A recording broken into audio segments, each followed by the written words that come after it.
আসসালামু আলাইকুম। এটি হলো আমাদের একটি ইনডোর সাব স্টেশন। এখানে রয়েছে আমাদের দুটি ট্রান্সফরমার মধ্যে এই ট্রান্সফরমারটি হলো 2500 কেভিএ। এই ট্রান্সফরমারটিতে আমাদের যে বর্তমানে যে সমস্যাটা হচ্ছে সেটা হলো এক ফেজ নিউট্রালের সাথে 0 ভোল্টেজ দেখাচ্ছে, আর বাকি 2 ফেজ ঠিকঠাক আছে। এই জন্য আমরা এখন কিছু চেকিং করব। এটা হলো কি 2500 কেভিএ ট্রান্সফরমার, এনার্জি প্যাকের একটি ট্রান্সফরমার।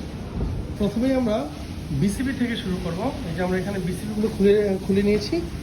যে বিসিবিটা আমাদের এখানে ব্যবহার করেছি সেই বিসিবিটা এখানে খুলে নিয়েছি, মেগার করেছি। আমাদের বিসিবি আপাতত ঠিকঠাক পেয়েছি। এগুলো আমাদের মেগার, আমরা এই মেগারটি ব্যবহার করেছি। এটা উচ্চারণটি একটু কঠিন মনে হতে পারে, কোয়ালিটাস। এই মেগারটি আমরা 5000 ভোল্টেজে আমরা অ্যাপ্লাই করে আমরা আমাদের যেই বিসিবি রয়েছে বিসিবিটিকে মেগার করে নিয়েছি। ঠিকঠাক বিসিবি লাগিয়ে এখন পাওয়ার অন করেছি। এই যে আমাদের এখন লোড দেওয়া হয়েছে, ভোল্টেজ 3 ফেজের যে লোড দেওয়া হচ্ছে ঠিকঠাকই আছে। ট্রান্সফরমারের ইয়েলো ফেজে ভোল্টেজ নাই, ব্লু ফেজে ভোল্টেজ আছে, রেড ফেজেও ভোল্টেজ আছে, নিউট্রালেও পরিপূর্ণ ভোল্টেজ চলে এসেছে। Neutral 2500 KVA transformer. নিউট্রালের সাথে 230 ভোল্ট। হ্যাঁ, এটার সাথে কত? এটার সাথে কিছু আছে? 5 ভোল্ট নাই, তার মানে এই ফেজে নাই। এই ফেজে দেখেন, হ্যাঁ 400 ভোল্ট। 400 ভোল্ট। আমরা এখন আমাদের ট্রান্সফরমারের কানেকশনগুলো সব খুলে দিচ্ছি। ট্রান্সফরমারের ইনসাইডটি চেক করতে হবে। কাটিং গ্লাস দিমু না বান ছুড়াইবেন? মাপ দাও। ওটা তো অন করা লাগবে, তাই নিচে কাটা নিচে আইবো না, অন না করলে। অন করে নাই না, ঢুকা দিলে তো ওই এটা সেন্স করে এটা দিয়ে অন করে দিছি। এর তো এসপি তোমার মাপ দাও।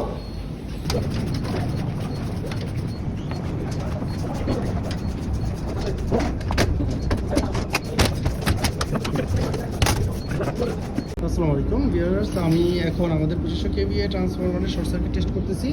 আমরা একটি 440 লাইন এসটি টার্মিনালগুলোতে লাগিয়ে দিয়েছি রেড, ইয়েলো, ব্লু হিসেবে, এবং আমাদের এলটি সাইডগুলো সবগুলোকে শর্ট করে দিয়েছি। নিউট্রাল এবং বাকি 3 ফেজ একসাথে শর্ট করে দিয়েছি। এখন আমরা পাওয়ার অন করে দেখব শর্ট সার্কিট টেস্ট এবং কোন ফেজটাতে কারেন্ট নেই।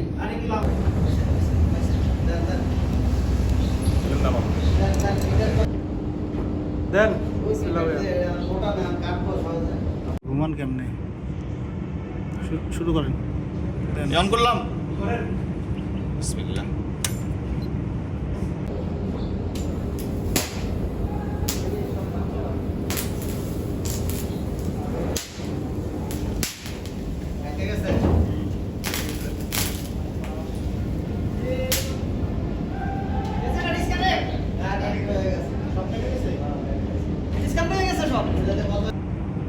আশি 82 মোটামুটি তো কাছাকাছি আছে। বন্ধ করেন। একটি আমাদের বেকুয়াম মোটর, যে মোটরটি গতকালকে আমরা পাইলাম যে ফ্লাশিং করে এই কেবলগুলো বিভিন্ন জায়গায় ড্যামেজ হয়ে গেছে। এই যে এখানে, তারপরে যে এখানে এবং বিভিন্ন জায়গায় এখানে ড্যামেজ হয়েছে এবং বিভিন্ন জায়গায় শর্ট সার্কিট তৈরি করেছে। শর্ট সার্কিট তৈরি করে এখানে আমার মেটালই খেয়ে ফেলছে। এখানে শর্ট সার্কিট হয়েছে এবং আরও বিভিন্ন পয়েন্টে শর্ট সার্কিট হয়েছে। এটা হলো টার্মিনাল বক্স। Terminal box. আমরা এখন এই কেবলগুলোকে মেনটেনেন্স করব। আমাদের এখন আমরা মোটর মেনটেনেন্স করে চালানোর পর দেখা যাচ্ছে প্রায় 1000-এর মতো অ্যাম্পিয়ার নিচ্ছে 3 ফেজে। এবং আমাদের প্রথম রেড ব্লু ইয়েলো ঠিক আছে, ব্লু রেড ঠিক আছে, রেড ইয়েলো ঠিক আছে। এবার হলো নিউট্রালের সাথে রেড, নিউট্রাল ঠিক আছে, ইয়েলো ঠিক আছে, ব্লু ঠিক আছে, এবার হলো নিউট্রাল আর গ্রাউন্ডিং 0.87 ভোল্ট। তো আমরা একটু টেস্টার দেওয়া 3 ফেজেরটা একটু দেখবো আবার, যে এই চেকিংগুলো আমরা প্রথম করেছিলাম। এটা হলো 1.7, ঠিক আছে। দাঁড়ান একটু, হ্যাঁ রেড ফেজ লাইট জ্বলতেছে, ইয়েলোতেও টেস্টার জ্বলতেছে এবং ব্লুতেও টেস্টার জ্বলতেছে। আমরা আর্থে যদি দেখি, আর্থে টেস্টার জ্বলতেছে না, আমাদের নিউট্রালও টেস্টার জ্বলতেছে না, তার মানে আমাদেরটা এখন ঠিক আছে।